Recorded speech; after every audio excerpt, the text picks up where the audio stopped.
at The Country America Loves with the tale of one legend. Hank Williams' last journey began in Knoxville and ended in tragedy just up the road. Our story is the tale of that fateful night as told by Granger County Sheriff Earl Cameron. Bill has the story. For decades, the mysterious final hours of Hank Williams, the legendary country singer and one of the most influential figures in American music, have puzzled fans, historians, and investigators alike.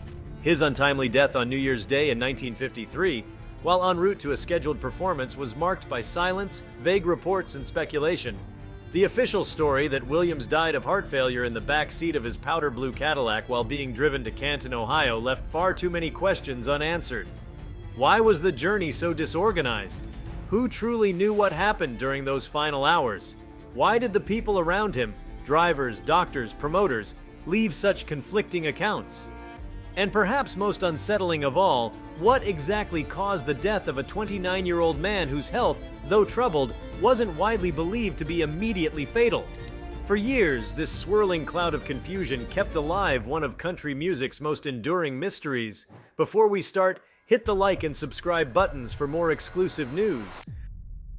But now, over 70 years later, new evidence has emerged that finally cracks the enigma. Hidden records, long-suppressed testimonies, and a recently discovered private journal belonging to a key figure in Williams' final trip have been brought to light. What they reveal is both astonishing and deeply unsettling. Hank Williams did not simply die of natural causes.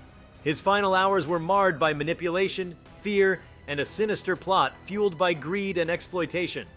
Far from being a tragic but straightforward death, the truth behind Williams' demise reveals a deliberate orchestration, an effort to extract the final profits from a fading star, even if it meant hastening his death.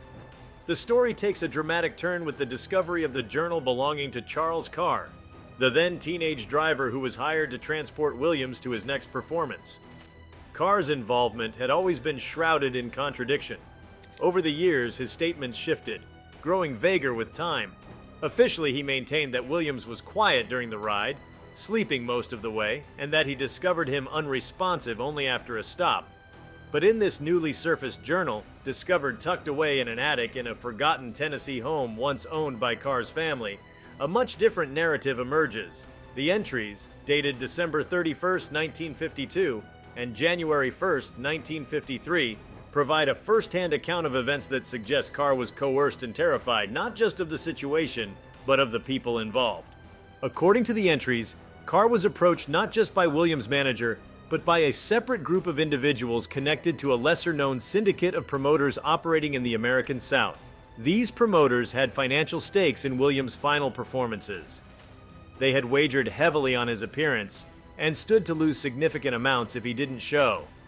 Williams, notoriously unreliable due to his escalating health and substance issues, had already missed multiple appearances. His erratic behavior was costing people money, and some were no longer willing to leave things to chance.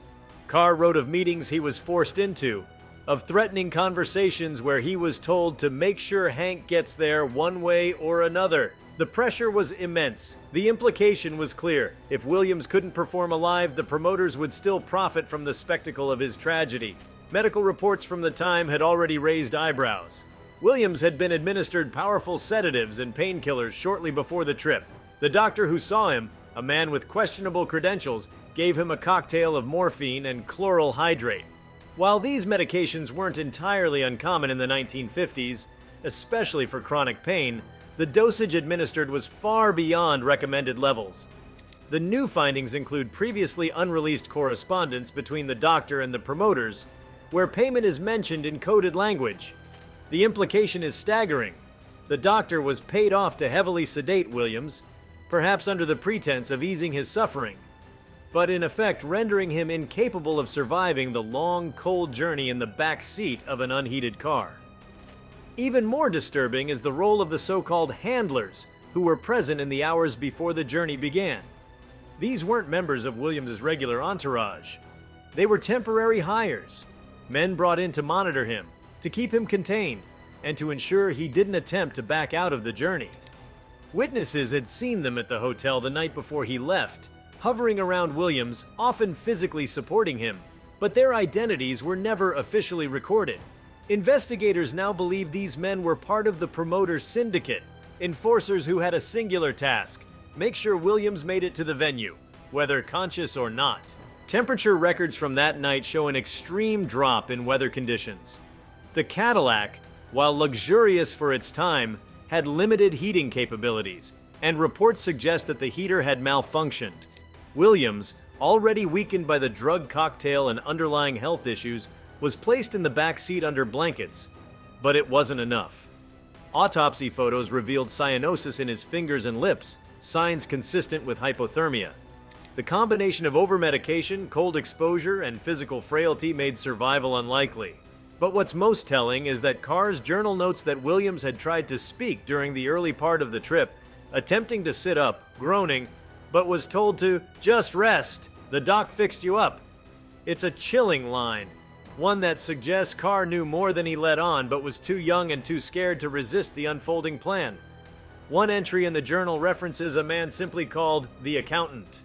This figure seems to have been overseeing the entire arrangement, staying one step removed from the actual drive but in frequent contact with Carr. There are details about phone calls, about check-ins at prearranged stops, and even a note that reads, "If he's out, keep going. No hospitals." That instruction alone alters the narrative completely. It indicates that those involved knew Williams was in a precarious state and deliberately avoided seeking help. They needed him to make it to Canton, not for the show, but because once there they could control the messaging. If he died en route far from the venue, the financial consequences would be dire. But if he died nearby or shortly after arrival, it would draw attention, sympathy, and yes, massive ticket and memorabilia sales. And that's exactly what happened. When Williams was declared dead, the show in Canton was canceled, but the venue still filled with fans. Word spread rapidly, and record sales spiked. His music climbed the charts posthumously, making his label and his promoters a fortune. The exact profits were never fully accounted for, but it's now estimated that the syndicate made hundreds of thousands of dollars in the days following his death, millions in today's money. The timing was too perfect. The press release was ready. Merchandise rolled out within 48 hours. The narrative of a fallen star dying tragically in the line of duty was powerful. It sold. The implications of this revelation ripple far beyond country music history. It speaks to a larger pattern of exploitation in the entertainment industry, how frail and troubled stars are often used until their last breath, and sometimes even beyond. Hank Williams was a man suffering. He had chronic pain from spina bifida occulta, was battling alcoholism and drug dependency, and carried deep emotional scars from failed relationships and public scrutiny. He needed care, not coercion, but to those around him, he was more valuable as a symbol than as a human being. This new understanding forces a reevaluation of the people who surrounded Williams in his final year. His manager, who always seemed evasive in interviews, is now suspected of being complicit, if not in planning the exact details of the death, then in turning a blind eye to the network of profiteers around the star. Documents unearthed from storage reveal irregularities in contracts, financial transfers, and even plans for a memorial album drawn up weeks before Williams' death.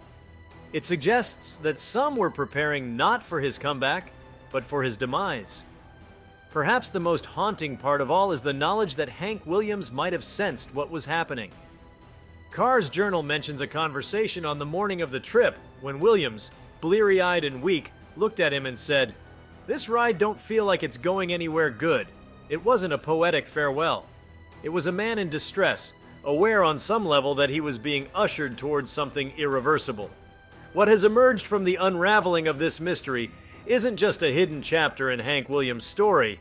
It's an indictment of an era, a system, and a cultural machine that grinds its stars into myth with little concern for the damage done along the way.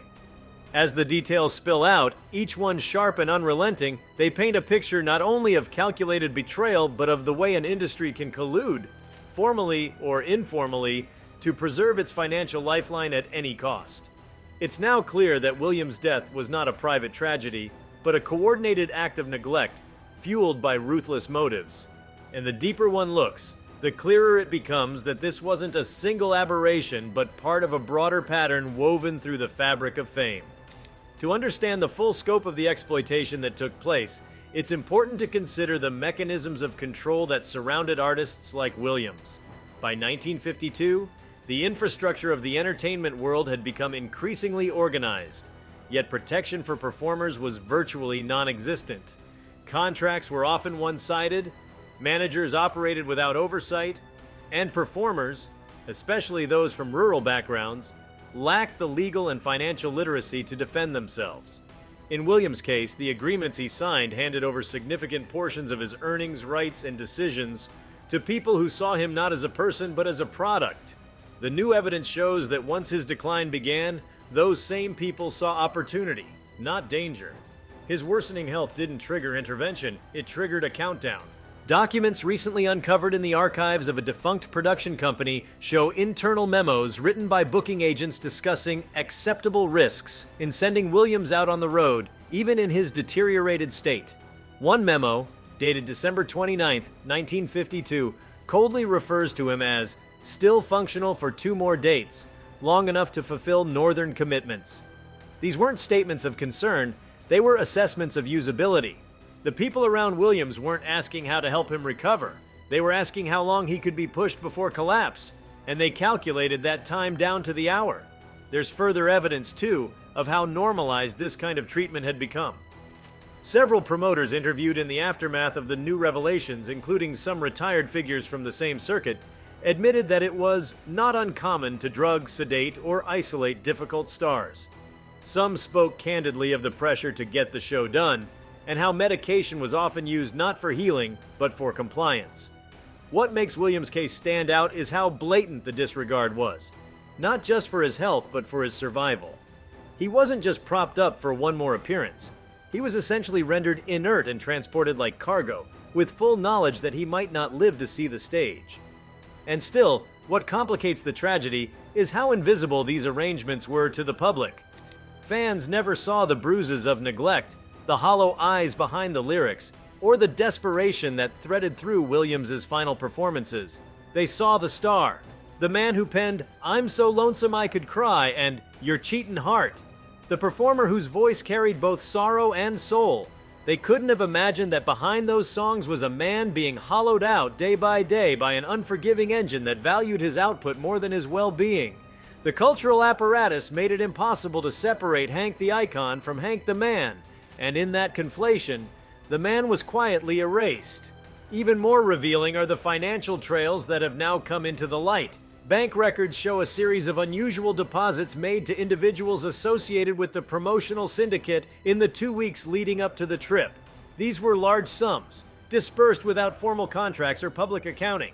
Investigators now believe these were payoffs, discrete settlements for those participating in the orchestration. The money changed hands quickly, often withdrawn in cash, and always routed through third-party intermediaries to avoid detection. One transfer, traced to a Nashville associate, was flagged in a ledger with the note, "Final insurance, trip north."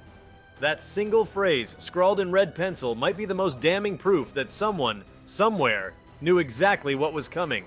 A crucial piece of this puzzle involves a little-known figure who was briefly part of Williams' management circle, a man known only by the initials LC, whose real identity was obscured in official paperwork.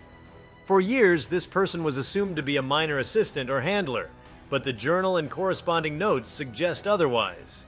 LC appears frequently in conversations with Carr and seems to have been tasked with overseeing the logistical elements of the trip.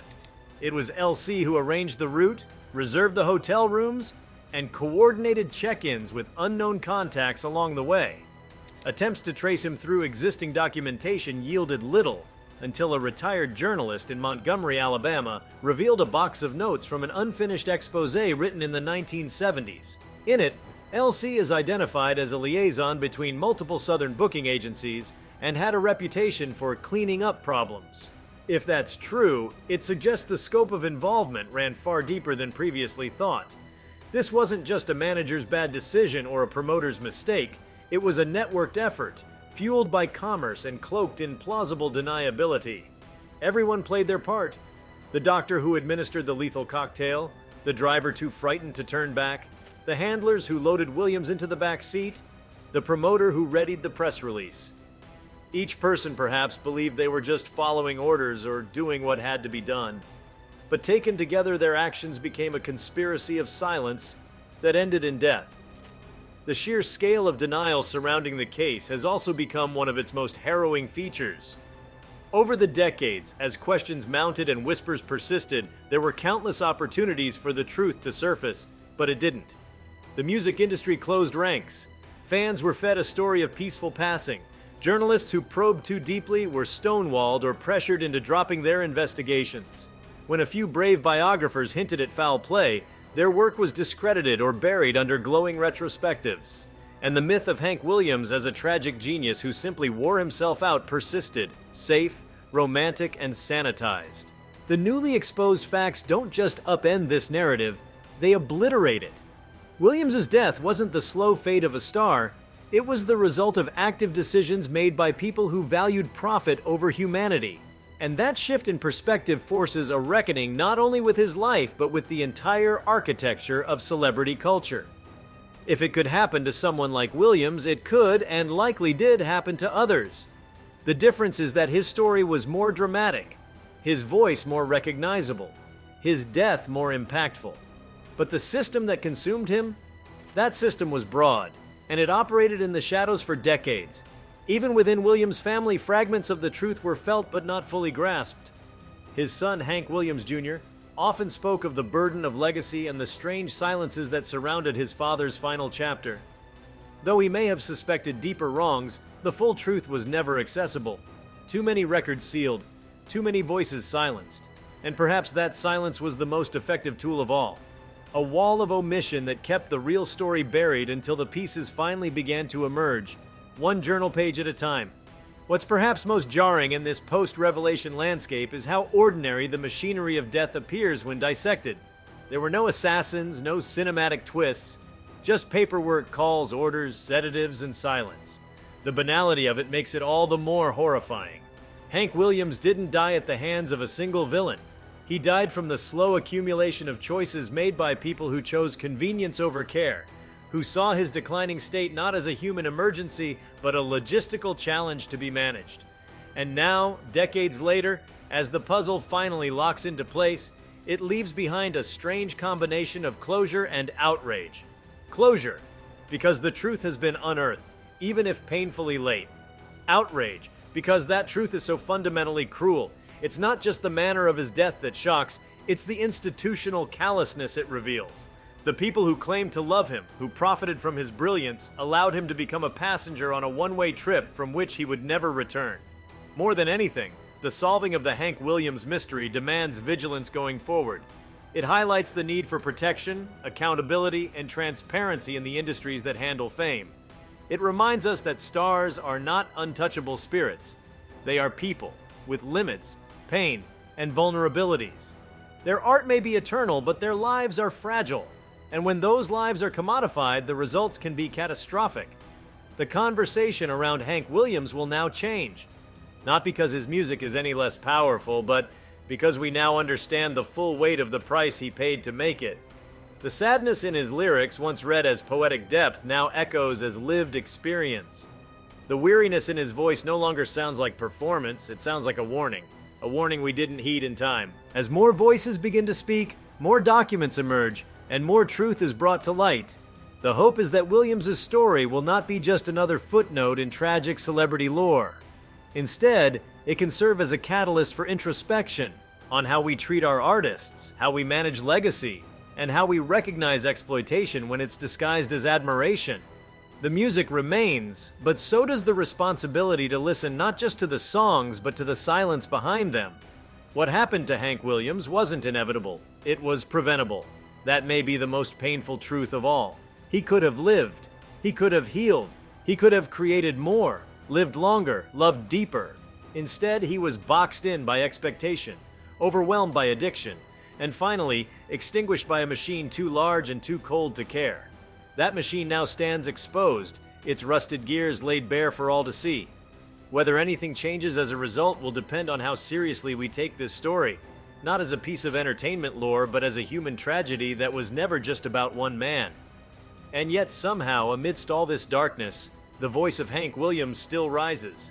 It plays on radios, in honky-tonks, on dusty records in American living rooms. It defies the men who used him, outlives the ones who exploited him. It is a voice they could not kill. But the story behind that voice? That is ours to tell honestly now. The mystery is no longer a question mark. It's a wound reopened but at last no longer hidden. If you like this video, please give it a like and subscribe to our channel. Also, could you leave your comments below and tell us? What are your thoughts on the Hank Williams mystery finally being solved? Shocking or expected? We want to hear from you. Thank you for watching and see you next time.